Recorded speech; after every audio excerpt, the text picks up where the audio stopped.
Welcome to the Authentic You podcast with Louis Bazan. After 25 years as an accountant and transitioning into property rental investment, I found my true passion, helping you discover your purpose, unlock your potential, and design the life of your dreams.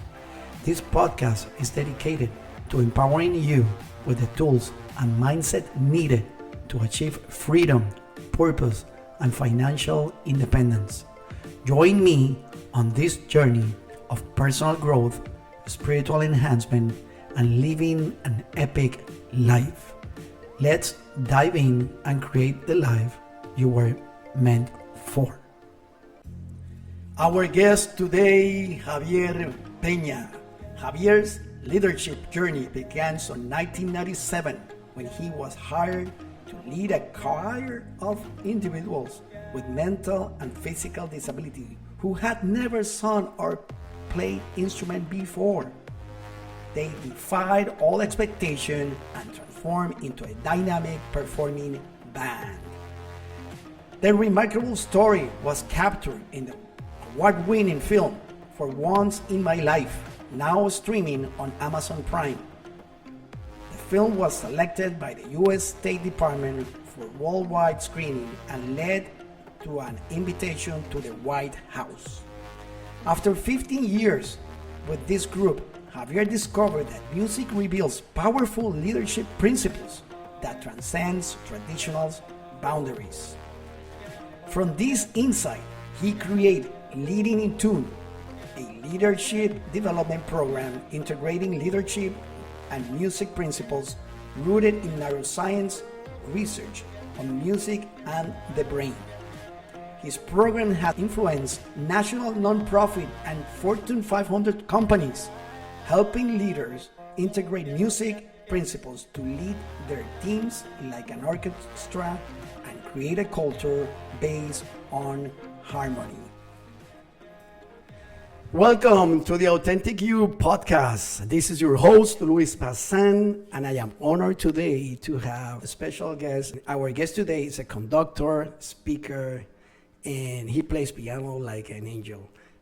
Emotional maestro of the human spirit. Help me welcome Javier Peña. Thank you for having me. It's a pleasure to be here with you, Luis. Thank you. Harmony is not the absence of dissonance. And this is very important because we spend most of our lives, time, energy, and effort trying to get rid of the dissonance. And dissonance is just part of life. It's something that you cannot avoid many times. The focus is, and I call in the program that we do, when you think about music, people put themselves in two categories: music makers, and where are the musicians, the dancers. Could you? I love the way you integrated that comment. That the dancers, and I'm actually using I gave you a comment. Yeah. What are the dancers? Yeah, no, the dancers, absolutely. They are music makers because they use their body to express music. They clap and they create percussion and all that. So they're music makers and they're music lovers. These are the two categories that most people put themselves in, right? But what I encourage people in the program that we do is that there is a third category that we call harmony makers. And who are harmony makers? Harmony makers is a different category besides music lovers and music makers. This category of harmony makers transcend the other two because harmony makers are leaders, people who apply the principles of music into everything they do. Everything they do. And going back to the concept of harmony is not the absence of dissonance, this is fundamental for a harmony maker. If you want to be a harmony maker, you focus not in eliminating the dissonance, but what you can do to reduce the time that you spent in the dissonance and decrease the intensity. Again, reduce the time that you spent in the dissonance and decrease the intensity. That is possible. Intensity. Yes, yes. Not get rid of, because if you spend your time trying to get rid of something that you cannot, you're going to feel frustrated. You're going to feel really bad about it because it's going to come back. If you get rid of this dissonance, well, suddenly another dissonance comes up, right? There's whether it's you, the weather, your spouse, a friend, a coworker, Yeah, your own whatever. issues. Hmm. Exactly, it happens all the time. Obstacles.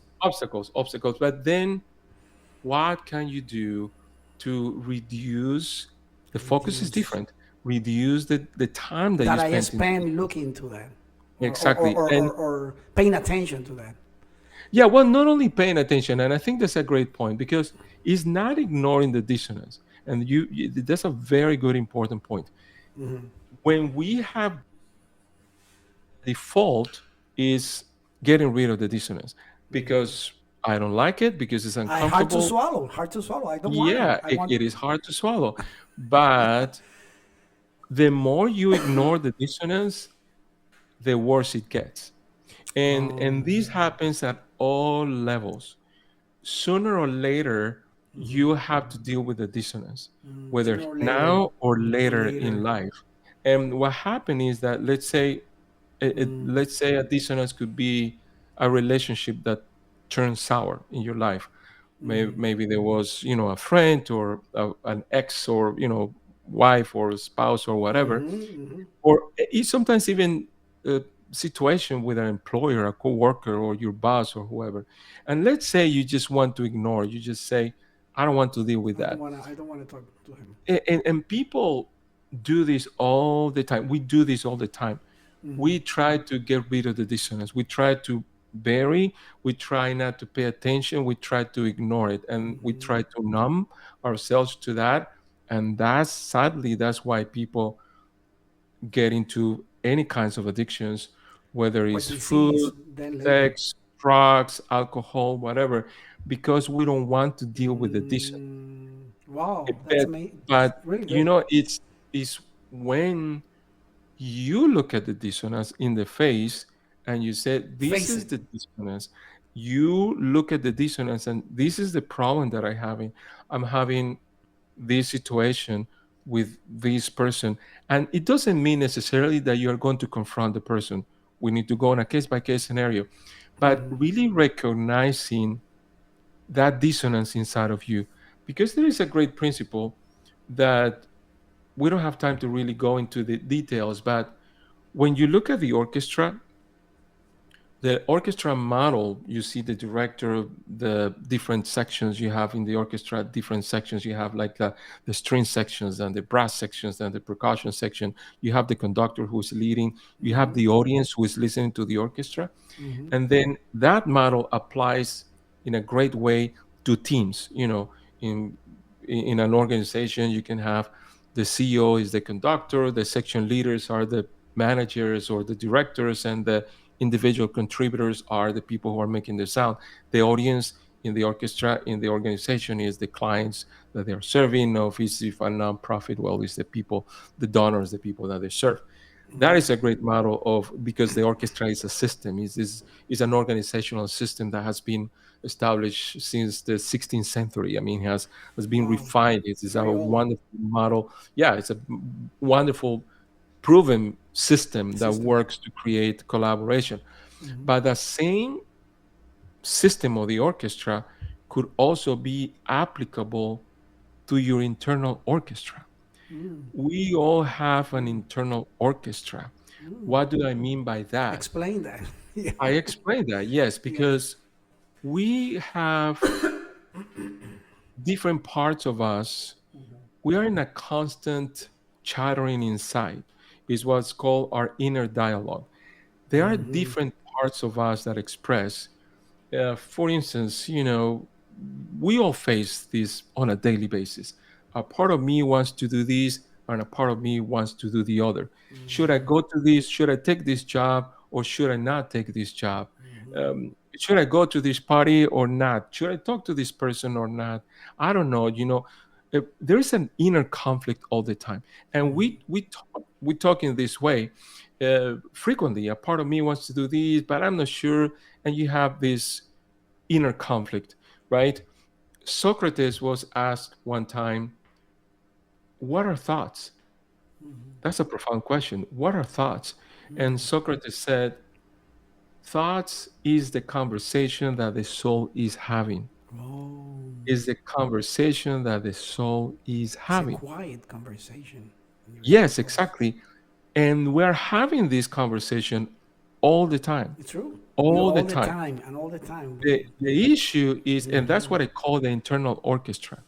What happens is when you have an orchestra that is not in harmony, that is noise. That inner dialogue sometimes is noise, it's noise. because it's like you have the brass playing one thing and the strings playing something else and the percussion playing something else.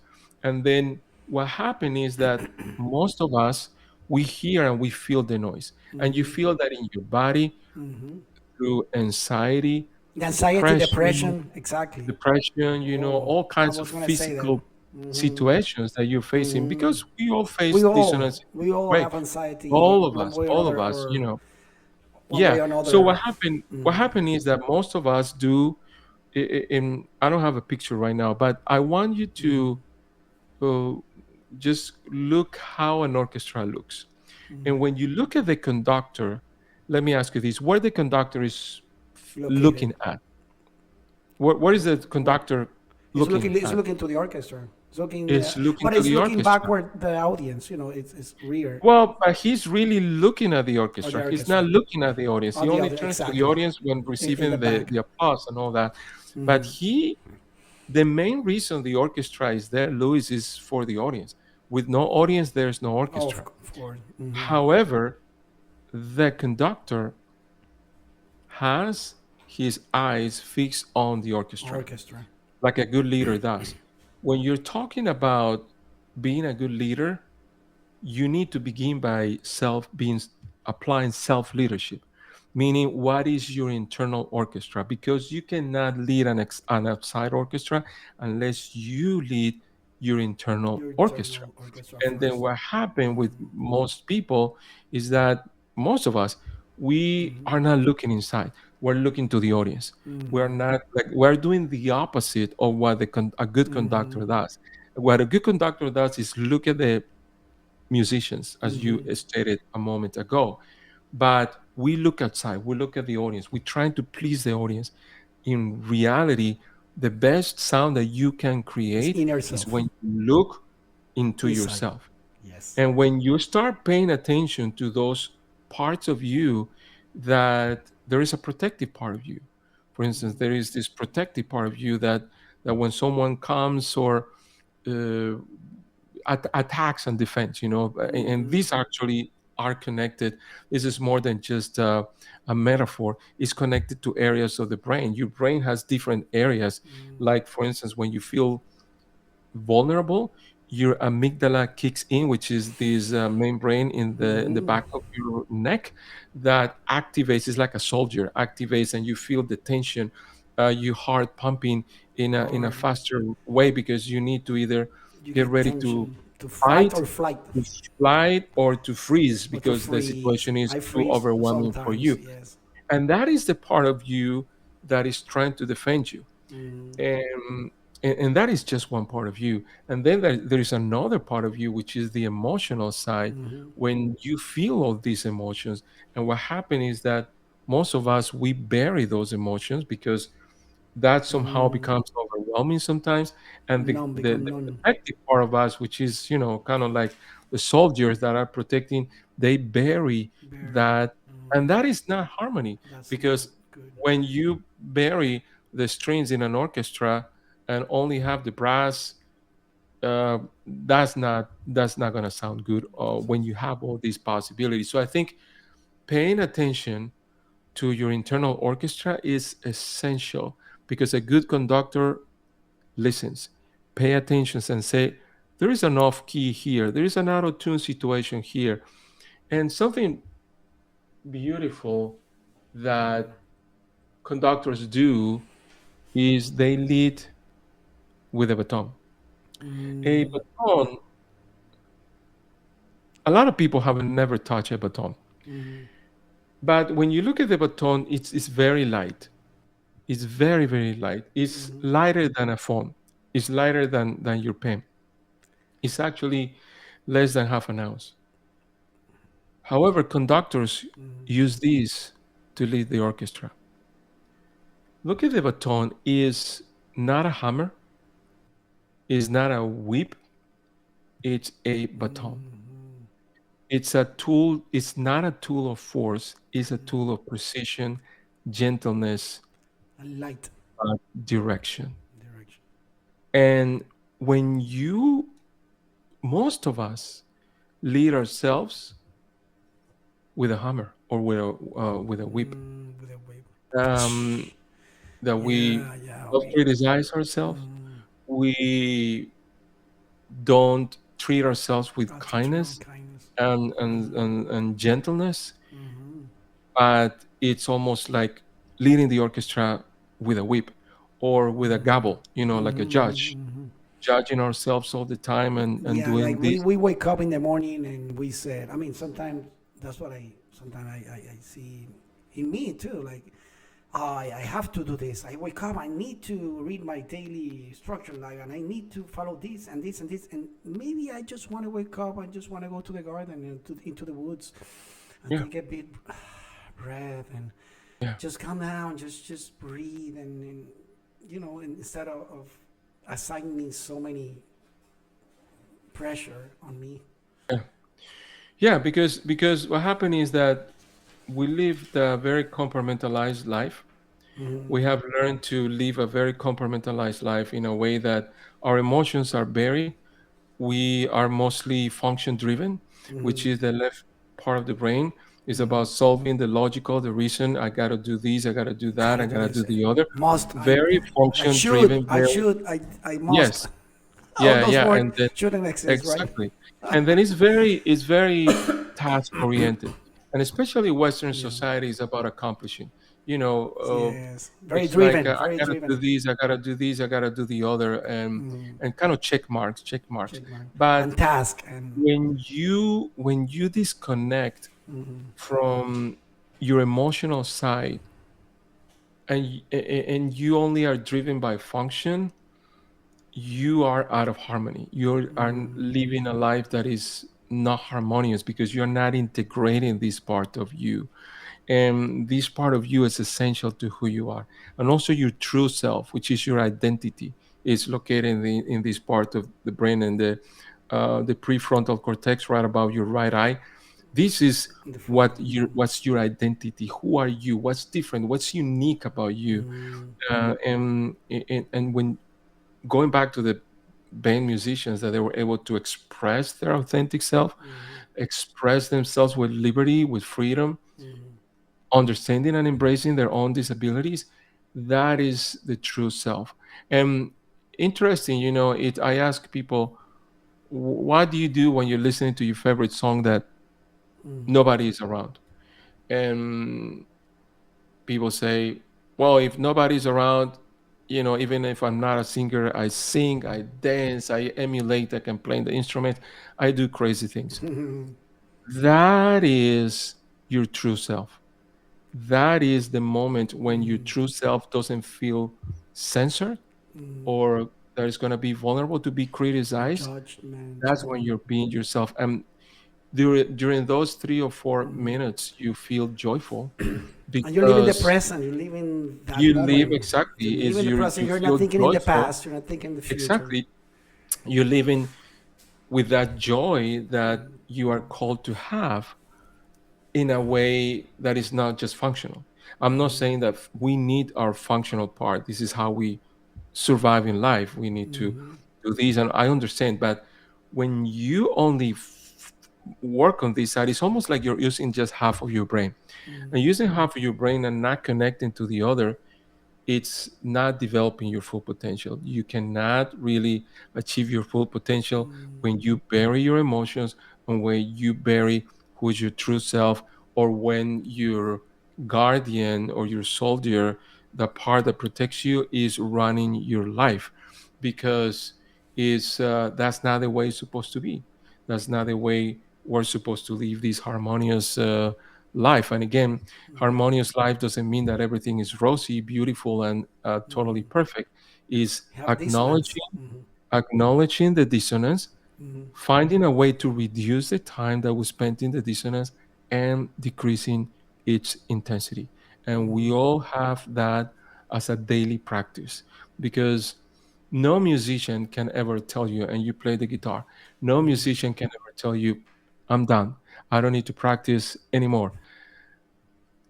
When people are facing challenges at work, when people face challenges at work because they want more executive presence, or they want to learn how to delegate, or whatever the case might be that they're looking for to improve, what happened is, what I discovered is that many times this goes, the root of the issue is connected to a dissonance that was not resolved, to a dissonance in that person's life that it was not resolved in a proper way, whether it was some sort of trauma in the past or whatever it was.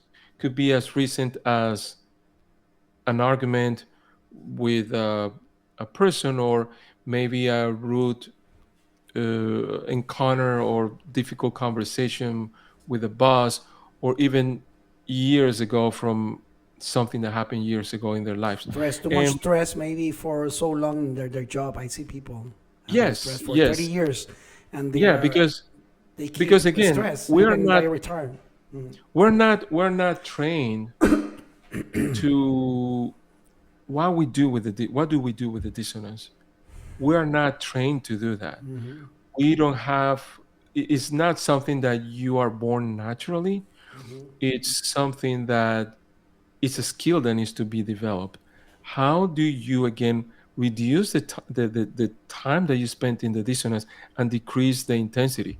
What happened is interesting, because when I call a dissonance that hasn't been resolved, is some sort of relationship that happened in the past that that is still there, is still operating inside of you. You may don't have the cognitive awareness that is there, but it's running your Subconscious, life. maybe It's subconsciously, you know it. running. And I see it over and over and over again when Wow. people, when because when fear manifests, it's something that is coming from the past. It's something that is coming, and people don't have the skills to do that. So that's actually one of the programs that we started to work with Wow. It's our very coaches and interesting. people that we coach, is that we have a program that is called Let Go with a Melody, which is how to release that unresolved dissonance in a way that is safe, that doesn't require talking to anyone other than yourself, and using the healing power of music Healing to power. release whatever needs to be released from your system. Because guess what? The whatever dissonance that we don't resolve emotionally, Yes. what do you think is going, Luis? What do you think is going if it's not released? It's going to be like a pressure cooker, I would say. Like when it It's explodes, going explode. into your body. Going It's going inside. into your body. I have a book Could be a here. disease later, right? Could be a Well, cancer. absolutely. There is a great book, and I highly recommend it. It's, to me, it's like a reference book. Is this New York Times bestseller by Dr. Vessel van der Kolk, "The Body Keeps the Score." And Wow, he keeps the studied score. people. Oh. The body keeps the score. He studied people for 30 years that suffer from trauma. And then what's amazing is that when trauma is not resolved, with, and I call it the dissonance that is not resolved, it stays in your body. It stays in your body and becomes, in many cases, becomes illness. Illness. Illnesses becomes all kinds of situations that you carry because it's inside of you. Emotions are connected to our body. Our body and our emotions, our spirits are very much connected to each other. And we may try to pressure down, put it aside, not pay attention to it, but it's there. And sooner or later, we have to deal with that. It's better to deal with that sooner than later. This is one of the most important programs that we have, because you can teach people how to delegate. You can teach people all kinds of skills, how to communicate, or how to have more executive presence. All those things are relatively easy Relatively to easy to, teach, but to but teach it's really people this, what exactly you're saying, how, teaching people how to not easy. listen to their internal orchestra. That's the first thing. To Teaching inner self. people how to listen to their internal orchestra, have a better relationship with every part of their hearts, every part of their mind, how they can have a better relationship with those parts, and how to begin to harmonize, practicing on a daily basis. And to be something practical, for instance, when you feel any kind of stress situation, let's say you get really anxious about giving a presentation. I know you're in Toastmasters, I am too. And let's say you get We nervous all when you get, do a presentation. Well, we all we face all that. I face mean, that. it's part of being human. And then what happened is that what some of us do, some people do, I don't want to think about that. You know what? I'm not going to talk in public. I want to avoid it as much as I can. But instead of doing that, you take the time and you acknowledge The that fear, anxiety. acknowledge the You fear, acknowledge acknowledge the fear and you said, well, like, even though I have this fear, I recognize that I have this fear. I recognize that I have this anxiety inside of me. Suddenly, when you face and you name that anxiety or fear or whatever that is, it starts seeing in a different perspective and it doesn't become this big monster because you are now establishing a relationship. And instead of pushing aside, instead of eating a donut or stress eating, or because you have some sort of become anxiety, addicted to alcohol or yeah, to or even food, alcohol or food, whatever. Yeah, I mean, food, even good absolutely. food, even organic food. Because Too much. it doesn't matter, because whatever you do, you're trying to suppress the dissonance. But instead of doing that, why would you do something different, which is to start acknowledging, I feel this dissonance, I feel this anxiety, I feel this fear. I'm afraid I'm of gonna do that this, when I this. feel my anxiety that we all feel sometimes, like Yeah, pressure. So noticing and say, okay, the dissonance should be here, but like failures or all the things, the dissonance is just part of the success, right? It's not it is. separate. It's It's not a part of life. part. It's It's, it's, part. it's, it's integral. It's part of life. And It's part then, of the life. Okay. yes, I remember one person that we were coaching, and she said, I hate my anxiety. I said, what is the thing that bothers you the most? And she said, I hate my That's what I said anxiety. to I myself. So really, I hate really, this. I hate when I have this, but I I actually hate when I have I this. have to work And with then that. I said to her, well, is there a different way that you can have a different relationship with that part of your heart that creates anxiety? Instead of Put it aside hating, or hate it. hating that part, is there any way that you can say, um, Can we talk? anxiety, Can we talk? Can we sit down can and we talk? have a conversation? Exactly. I love Can that, we man. have a We conversation? have a And I know conversation. it I like sounds that. crazy, but we do it all the time. I'm We gonna do said, that next stop time it, I stop feel. it. I don't want to hear from you. I don't want to hear from you. I'm going to drink, I just don't want to I listen want to to you. drink something. I'm just going to smoke something. I'm just going to do whatever because I don't want to hear you. But instead of Wow. doing that, can you little by little try to establish a relationship with that part of you who's creating that anxiety? Can you try to see, you are not my enemy. You are trying to protect me. Perhaps you are trying to protect me to keep me safe, because that's the Protect me best to way keep that me safe. because you learned this when You learn perhaps that. you were 10 years old or 12 Yes, years old, exactly. that being quiet, it was the best way to stay out of trouble. But now I am an adult. Can we find a different way? Can we have a better relationship? And Better relationship. Yeah. this is this is what harmony is about, because harmony is about relationships. When you play a note on the piano or any instrument in your guitar or whatever, you cannot say that that particular note or any note that you play is consonant or dissonant, meaning pleasant or not pleasant. It's just a note. Is the moment that you introduce a second note, that relationship of those sounds is what the brain interprets as something pleasant or not pleasant. So it's all about that relationship, that relationship. So going back to that anxiety, and you say, well, can we have a better relationship? Can we start talking? Let me hear where you're coming from. And this inner dialogue happens all the time. The thing is that we don't pay attention. We don't know who's holding the microphone. But instead of doing that, let's see. I want to hear you. Why Exactly. why do I feel this anxious? You are trying to protect me. You're trying to You try to protect wow. me. You're saying that, and we, put this for the audience, but actually, what you're saying is helping me right now to understand that the anxiety with, when I face anxiety, and I never have depression, but sometimes kind of anxiety, Mhm, because I work for so many years as an accountant.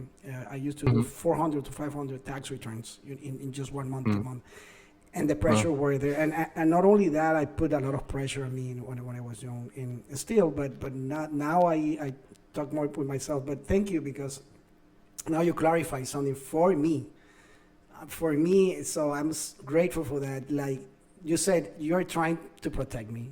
I know you're Yeah. there, but you're trying to protect me. But let's have a conversation and let me not put it to the side, because that's exactly what I do. I Excellent. said my problem is my anxiety. I don't want to talk about that. I don't want to see you. Yeah. I don't want to No. be. I don't want to have the anxiety with me.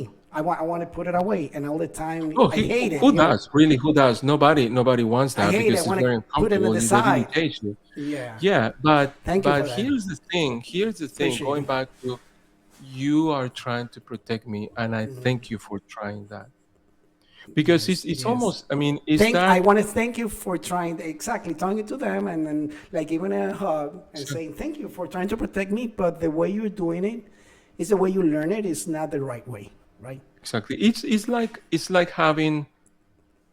It's like having a bodyguard who doesn't let you be yourself, who doesn't let you talk to people, who Because is because he loves you so much and you. he wants to He protect loves you, you. He wants to protect like you your so much. mom. No, no, no, He don't keeps you. play. Don't. He keeps you. Don't play. Yes, Don't do don't do that. Don't this, don't do that. interact But because you're it's gonna fall. dangerous. Yeah.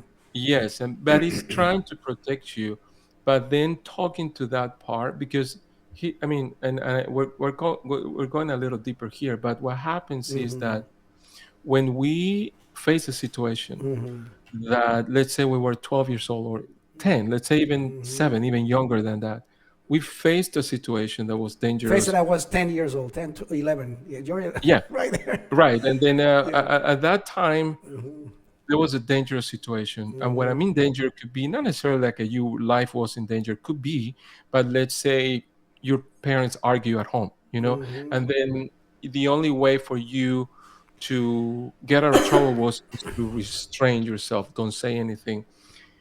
You learn that behavior. Your protector, which is that part of your heart that protects you, your soldier, it's saying the best way that we can stay out of trouble and out of pain is not saying anything and stay away. Stay away. When you become an adult and you are exposed to situations, because that's still there, that behavior is still there inside, because there was the interpretation. I mean, And you you you feel that emotion so long, and not all the time, but so long that sometimes those ghosts come. I call them ghosts. Ghosts to your life. It just, even yeah, if you are not more, you don't have more threat. There's no more threat. There's no more. yeah. But it's so long. You feel that you still facing that. You still feeling that, and those emotions like it was today. Yeah, well, I'll tell you, and you said it very well It's very, because very. Like, I'm telling you because it, of me. I'm talking about me. yeah. No, I mean it's all of us, Luis. It's all of us. The neuroscience.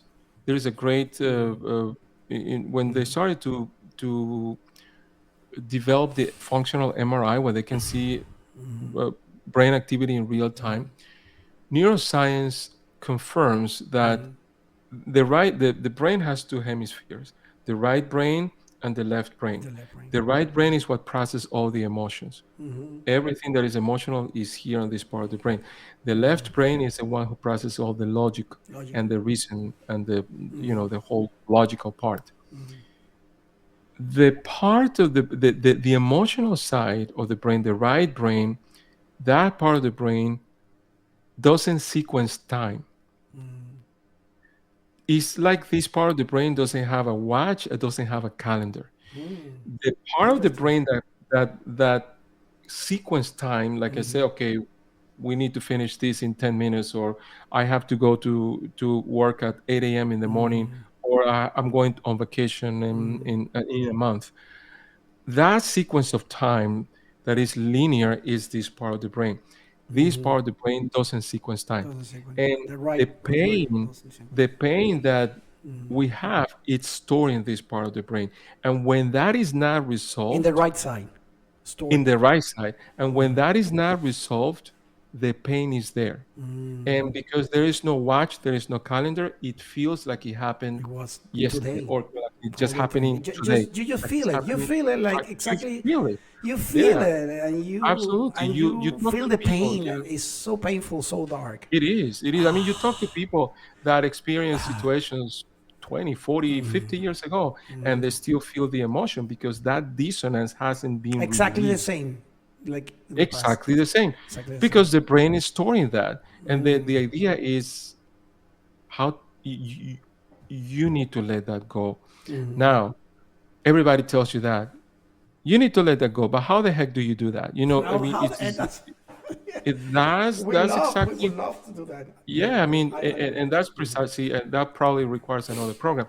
But learning to let go is one of the greatest skills that you can develop, um, and how to release that out of your brain because it's there, and the memory comes in different ways: muscle memory, emotional memory, yes. cognitive memory, traumatic memory, all those memories that can be released in a way that you can find room for joy. Because if you are carrying this thing inside of you, your protector is very busy trying to keep this cargo of emotions that are there. It's like having a U-Haul truck filled with all kinds of things, and Loaded. a soldier needs to be protecting that stuff. But it's busy, so whatever it gets in the way, it's very sensitive because it's going to create a lot of pain. So releasing is really one of the things that's the program, that one of the things that we do. We help people Wow. using the power of music, because It's the complex, beautiful but thing, I mean, the beautiful thing is that, um, and this is neuroscience as well, because when you listen to music, something happens. Again, going back to the invention of the functional MRI, the scientists believe that music only touched the right brain. It made sense, right? Because the right brain is emotional, music is emotional. It makes sense that only this part was going to be influenced by music. But when they put people under a functional MRI, when they can see the brain activity in real time, when people were listening to their favorite kind of music, what they noticed was that the brain activated completely. All it's parts of the lighter, brain, lighting. it light up, it's light up. The rational side as well. This was something that they were not Wow. expecting, not expecting. And music is the one of the only human experiences that acts as a brain activator, connects all parts of your brain at the same time simultaneously. And that's why people feel very different when they're listening to music, because for 3 or 4 minutes your amygdala down regulates, there is this brain connection, and you feel different physically, Wow. emotionally, spiritually, because of that. So the idea is that through the power of music you can learn how to release that. And if 3 minutes are a good thing, are a good time for you to feel good, imagine how you can enjoy life from 3 minutes to 3 hours to 3 days to 3 weeks to beyond. Amazing. The audience. And I hope everyone had value in today's podcast with Javier Peña. It was so much. I had so much. And I hope to see you guys in the next one. Say bye. Javier. Bye. Thank you so much for having me, and thank you for the time, the invitation, and your audience as well. It was a pleasure being with you today. Thank you. Appreciate it.